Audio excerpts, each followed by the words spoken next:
Now, 4 suspects have handed themselves over to police in connection with a 85 million rand corruption probe. In fact, the alleged corruption occurred within the KwaZulu-Natal Department of Education between 2012 and 2017.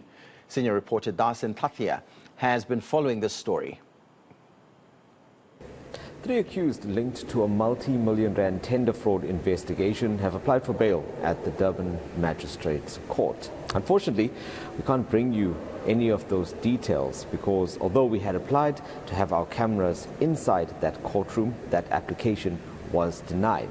But beyond that, I was also asked to leave, which means that we've essentially been blocked from bringing any of the details unfolding inside that court to our viewers.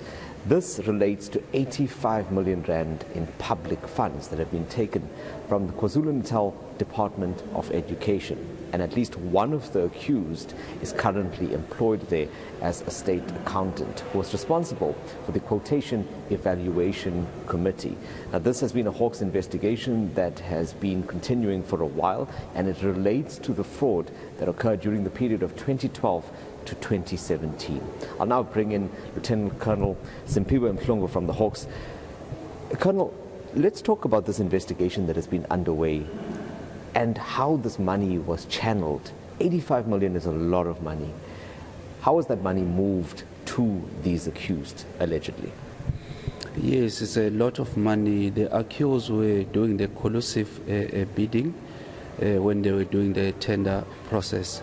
And we all know that when you are doing that, you are not following the proper procurement procedures. More especially, this is a government department. This thing was happening. Hence, they were charged for fraud. Essentially, from what we picked up, there was this employee, and he was then choosing certain companies to transfer this money. Do we know anything about the connection between the accused? Were they friends? Did they know each other? Indeed, they know each other. Our preliminary investigation revealed that they know each other, and the employee did not disclose during the process of dealing with tenders that he knows the applicants of those tenders, of which is his co-accused.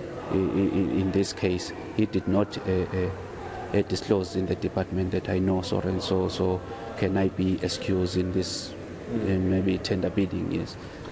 Talk to me about the investigation going forward. So beyond this, we're seeing these 3 arrests.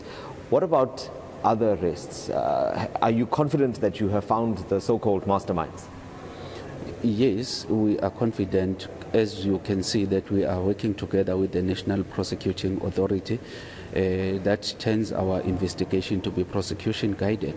We are also following the evidence that will be guiding us which one to follow, which one to be brought to book.